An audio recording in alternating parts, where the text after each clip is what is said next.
Exclusive insights, actionable strategies, and ideas that ignite change. You're listening to the Ivey Impact Podcast from Ivey Business School. Hello, and welcome to Dialogue with the Dean, the inaugural series on the Ivey Impact Podcast. I'm Julian Birkinshaw, Dean of the Ivey Business School, and in this series, I sit down with Ivey's leading faculty to explore their latest research and tackle the pressing issues shaping business and society. On today's episode, we're exploring a phenomenon we often take for granted, nicknames. From brands like Beemer and Tarzhay to workplace monikers like the Oracle of Omaha, nicknames create familiarity and connection. But what if they also come with unintended consequences? New research suggests that companies embracing their consumer-given nicknames may actually weaken their brand power. And in the workplace, nicknames can subtly reinforce hierarchies in ways we don't always recognize. Joining me today is Zhe Zhang, Assistant Professor of Marketing at Ivey, whose research uncovers why brands should think twice before adopting consumer-created nicknames in their marketing. We'll also dive into the surprising effects of workplace nicknames, for instance, why it may be okay for employees to call their boss Panda, but a different story when the boss calls an employee the same name.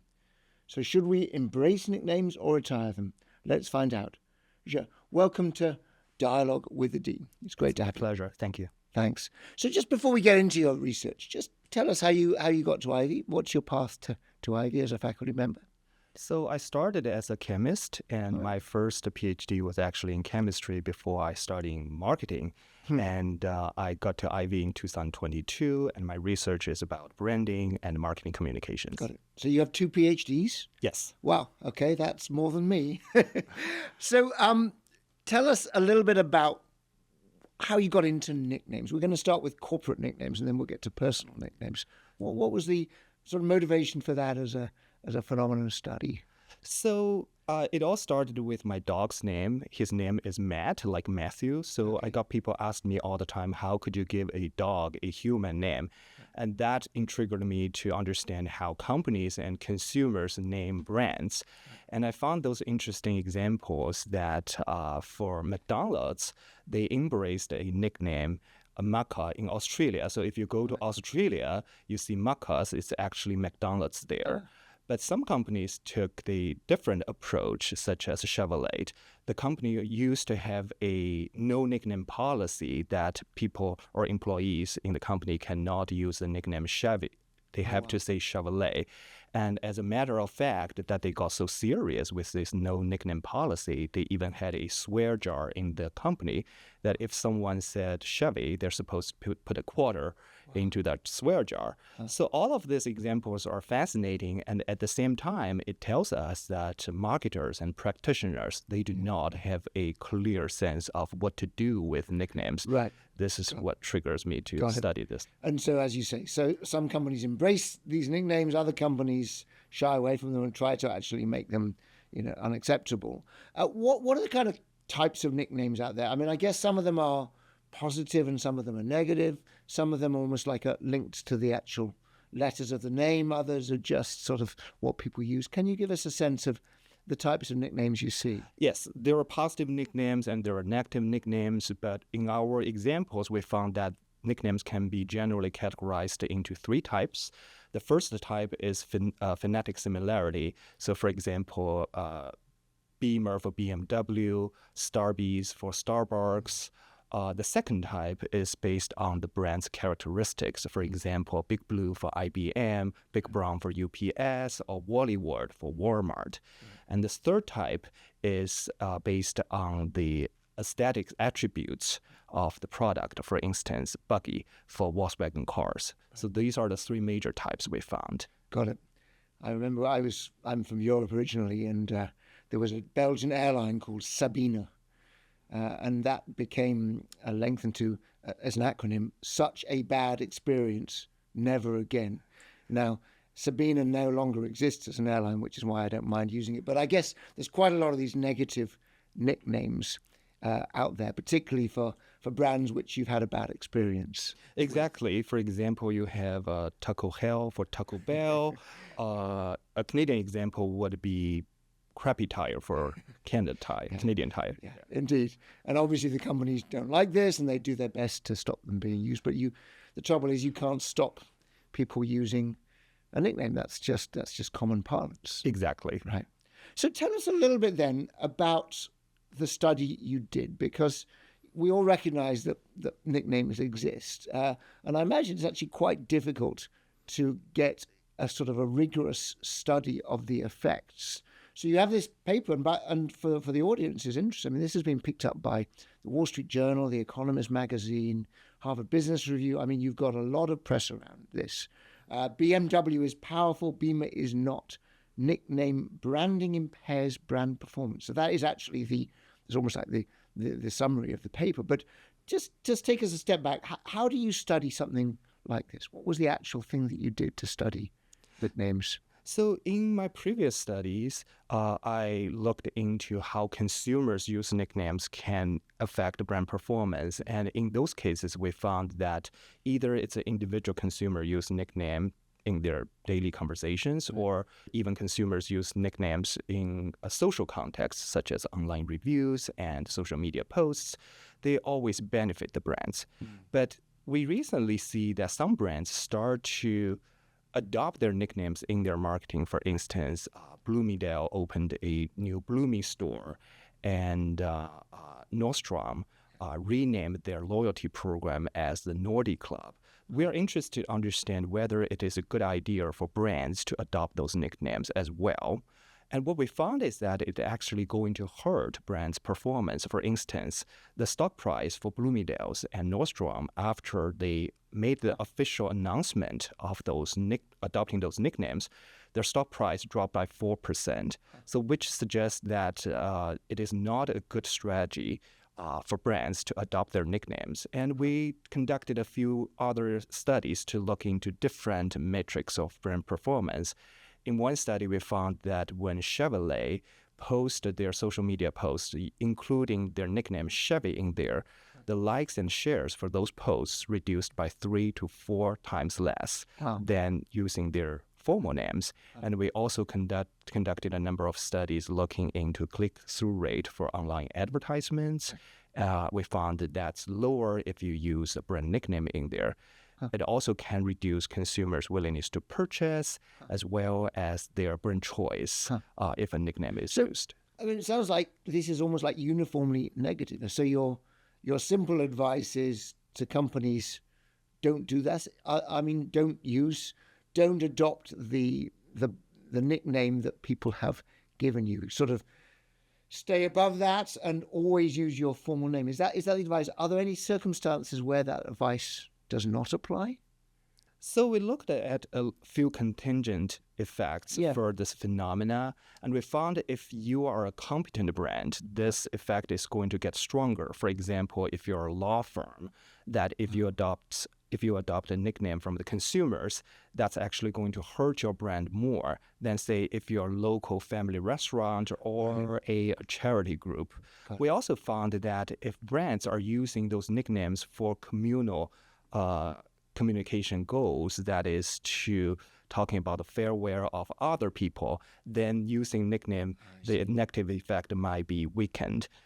For instance, if Starbucks says that Starby sells the best coffee, that's not going to be received very well by consumers. But if Starbucks launch a social campaign saying Starby is a inclusive place, we welcome everybody, then that's going to be more acceptable by consumers. Okay, so that is interesting, isn't it? So you're saying to some degree when a company is trying to show itself as authoritative in terms of competence or whatever, then always stay formal. If it's more about the community benefits of the brand in a local area, for example, then it's not such a big deal, right? And so what is almost like the mechanism and what's going on here? Because obviously there's some psychology at work here. How do you make sense of this? So we found this can be explained by people's perception of the brand's power. Names are very important social labels for us, and naming someone is a privilege that it carries control, ownership, and responsibilities. Right. And all of those concepts are related to the concept of power. Power is the unsymmetric control of valuable resources. So in a social relationship, the person who has power can decide what they want to do, whereas the powerless party has to follow and obey. So in the naming context, let's see a few examples. When there's a newborn baby in the family, it's usually only one person has the decision to name that baby. Not everybody has that power. And in a kids and parent relationship, parents can name the kids, but kids cannot name the parents. There's a power difference there too. In mythologies, many gods would refuse to be named by either their peers or the mortals because they are for fear that this is going to steal their power. Oh, well. So it all comes down to, if I am trying to project an image of power, that I'm in control, I need to sort of maintain that through, adhering, if you like, to the name that I've chosen for myself. And if I allow others to sort of start renaming me or repositioning how I'm seen, then I'm losing power. I'm losing status. Is that exactly? So when consumers give nicknames to brands, that's not going to hurt a brand's power because it doesn't suggest the brand is accepting those nicknames. However, once the brand start to accept those nicknames and use them in their marketing campaigns, it signals that the brand has very little independence or power to hold on to their core brand identity. That's the brand name they spend years to build. Isn't that interesting? I'm just wondering, because obviously there's lots of charities out there which are trying to sort of tap into, large numbers of people and be more egalitarian. Perhaps you didn't study this, but I would imagine they would be more open to having, adopting the nickname that's given to them because they're not trying to project power in the same way. Exactly. So that's what we talk about.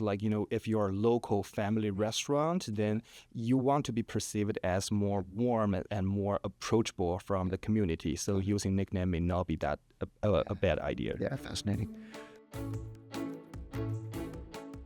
So let's switch over now to, you started touching on it with family names for kids and things like, but let's now move to nicknames in the workplace. And this is kind of fun because obviously, we're all aware of this phenomenon. And by the way, before we get into it, do you have a nickname yourself? Do people refer to you by some name that you got to hear about? I heard students calling me Professor CMO and thought it's a cool nickname to CMO, have. as in Chief Marketing Officer? That's right. Very good. So that's a nice one. Well, I suspect people call me things behind my back, but I haven't figured out what that is yet. So I'm going to keep my ear to the ground on that. So yeah, lots of people have nicknames, and again, studying this is not easy. So let's start with, again, why did you get into this? Obviously it's a natural extension of your corporate work. So what was the sort of the trigger for getting into an academic study of this phenomenon? Nickname someone is a phenomena we encounter in our daily life. We all have nicknames for our friends, families, or even our pets. So previous research, they typically focused on understanding people's nickname usage within these daily relationships where the two parties usually have similar power in hand. Right. And they found that, for instance, for married couples, if they have nicknames for each other, it could lead to longer marriage and better marriage satisfaction. Yeah. However, the workplace is a very different place that usually involve a power disparity. Right. So that triggers me to understand, what does power play or power disparity play in this workplace in terms of nicknames? So your hypothesis again was that the power relationship between people has an effect on the use of nicknames and the kind of consequences of nicknames. Okay, so just tell us in a bit more detail then what you actually studied, because again, this is not the easiest thing to study. To even get people to talk about nicknames when some of these nicknames are probably a little bit rude, a little bit things they don't want to talk about. How did you even study that? So we limited our context our study scope within the non-derogatory nicknames. So those are the nicknames you come with a good intent that you want to show affection to your colleagues. And then we found that there's this asymmetric effect there, which is quite interesting because it's going to be very obvious if you call someone with a negative nickname, they're not going to respond well. Indeed. And as you say, I mean, people are not going to want to talk about this. We've all seen examples of that. I'm not going to use any such words here, but we've all heard them used. So you didn't study that. You studied the domain where people are using what broadly either neutral or even positive nicknames. Yes. Okay. And just be a bit more specific, because I believe, I mean, I mentioned panda in the intro. Is that you specifically use the concept of a nickname of panda, meaning somebody who always dresses in black and white. Is that right? Yeah, that's right. And so tell us how you then turn that into an experiment. I mean, because a lot of academics, yourself particularly, do little experiments, using subjects like our students to put ourselves in a workplace context in order to really kind of tease out the effects of something on something else. Just say a bit more about how you did that. So in this study, we randomly assigned participants into 4 different groups. In one of the group, we told participants their supervisor calls subordinates by their nicknames, such as Panda, or the supervisor calls their subordinates by their formal names. And in the other 2 conditions, participants were told that the subordinate can call the supervisor by the nickname Panda, or the subordinate call the supervisor by the formal name. So those are the 4 different conditions that we have. And we found that when the subordinate calls the supervisor by a nickname, it significantly increases the subordinate's well-being in the workplace, such as their psychological safety, their perceived power, and perceived respect. But we found the opposite when the supervisor calls the subordinate by a nickname. Subordinates feel that they're being disrespected, they feel weaker, and they're not feeling that safe at work. Even when it's a sort of a neutral nickname, it doesn't really matter. I mean, Panda is obviously deliberately chosen to be neutral. Even that is somehow almost like the supervisor exercising power, and therefore it's disrespectful. Is that the... Exactly. So it's not really about the specific nickname that's being used in the context. Yeah. It's the action of nicknaming someone that matters. Got it. And then you also were able to sort of link that up to overall well-being and feelings in the workplace. Is that correct? Exactly. And we also found there are some cool evidences in the real world. For example, in one study, we looked into some lawsuits data about nickname use in the workplace, and we found 90% of the lawsuits are associated with supervisor calling subordinates by their nicknames. For example, one case is the subordinates is being called Yoda. And some people may find that's interesting and entertaining. It might be just a joke between the colleagues, but the person feels this is super disrespectful and ageist, so it evolved into a lawsuit. Wow. Huh. You remind me, of course, I mean, it's hard to keep Donald Trump out of our conversations, but when he was first up for president, he was using all these nicknames for his... components. It was Little Marco for Marco Rubio and Low Energy Jeb Bush. And this is, again, just power games, right? It's basically saying, I have the authority, the power to give names to people. And these are, particularly if they're derogatory, that is a way of showing that I'm the boss, right? Exactly. And even some non-derogatory nicknames, maybe some general terms that we feel that are endearments, could be perceived wrong if it's coming from the higher power party. For instance, imagine if a boss calls a secretary sweetie or kiddo.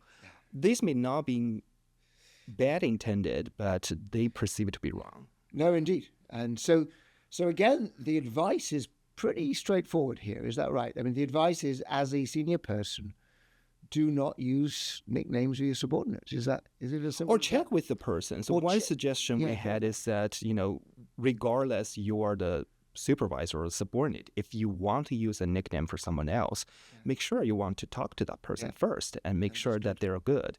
Yeah. And it's good advice and it's well researched. So I think it's just to be heeded. It's just a bit of a shame, right? Because, the risk is that we make our workplaces overly formal. And I mean this across the board. I mean, there are many things that we as senior leaders are told, just don't do that anymore. Might have been acceptable in the old days, and it just makes the workplace a little bit more sterile. You know what I mean? Yes. And I know we have to learn to live with that. That's perhaps just a sign of the times. But it is true that you have to be conscious of the effects that you're having on others. And obviously that means that not using nicknames and not commenting on people's appearance and things like that. I mean, I know I'm going beyond your research here, but it's an interesting phenomenon that we have to become a little bit less informal in order to make sure that we maintain a high quality, a kind of safe environment for our colleagues. That's absolutely true. But one finding we got from this research is also you need to pay attention to the organization's hierarchical culture. Right. If you are a highly hierarchical cultural company, that using nicknames could be a bad idea. However, if your organization's culture gets flatter, you could consider using nicknames, right, because in a flatter culture, the high power party and the low power party could form a more informal and intimate relationship. So in these cases, the using nickname could be a sign of affection or friendship. Yeah, I can see that. And we can think of many startup companies where there's only 10 or 20 people, and the founders all joined together, and they started out probably as colleagues and friends. And gradually over the years, as that company grows and becomes more hierarchical, it has to then start taking on the trappings of a more traditional company. Exactly. Yeah. So let's talk a little bit about teaching at Ivey. I believe you were one of the recent winners of faculty awards for teaching with the HBA program. So obviously you are terrific in the classroom. Just tell us a little bit about how you bring some of this research to life in the classroom. Absolutely. I think my students love this because there are so many things we can talk about using those nicknames. For instance, the nicknames are consumer languages. Right. So understanding nicknames can help companies to understand consumer insights. And I also use this as an example to talk about search engine optimization. Right, exactly. No, I mean, as we all know, marketing today kind of is digital marketing. It's mostly about search engine optimization. So knowing the right terms to use to get people to look at you is important, right? Exactly. You don't want a consumer to go online and search for Mickey D's, and the first result they got is actually Urban Dictionary. Right. Yeah. No, you're right. So good. So you are able to bring your research into the classroom to help affect practice, which of course is what Ivey is all about. That's true. Good. So just briefly then, what's your next research? What are you working on now? So I'm really focusing on researching those negative nicknames in the marketplace. A nickname is such a fascinating area of research. There are so many things that we still don't know, and my current research wants to look at how companies should respond to negative nicknames and what these negative nicknames give bad influences to an organization. Got it. Yeah. So my example of the Belgian airline, I mean, I guess you could try to litigate it. You could try to ban it from being used. But of course, the risk if you do that is that the name kind of continues to be used anyway. Exactly. You cannot stop consumers from using a nickname. And another important part is that companies need to think about how to protect those nicknames, even when they're negative nicknames. Right. I want to give an example here in Canada that the negative nickname Crappy Tire for Canadian Tire, of course the company doesn't like that nickname, so they might be ignoring that for years until a consumer actually from London, Ontario, trademarked that negative nickname, and then he launched a website calling crappytire.com. And Canadian Tire went to tell the consumer, hey, you cannot do that because that's our nickname. They went all the way to the World Intellectual Property Court, and the consumer won in that case because he actually legitimately trademarked this nickname. So this talks about the importance of protect brand nicknames. Fascinating. So we look forward to your next papers on this topic in the years ahead. Sounds good. Thanks. You've been listening to Dialogue with the Dean from Ivey Business School. A big thank you to my guest, Zhe Zhang, for sharing his time and insights. And of course, thank you for tuning in. Our next episode, I'll be joined by Gal Raz, Associate Professor of Operations Management and Sustainability, to discuss the demand for and policies around electric vehicles here in Canada and beyond. Until next time, goodbye. This was Dialogue with the Dean, an Ivey Impact podcast series. For more insights from Ivey, including thought leadership on critical issues and additional podcast episodes, visit ivyimpact.ca or subscribe on your preferred podcast platform. Thanks for tuning in.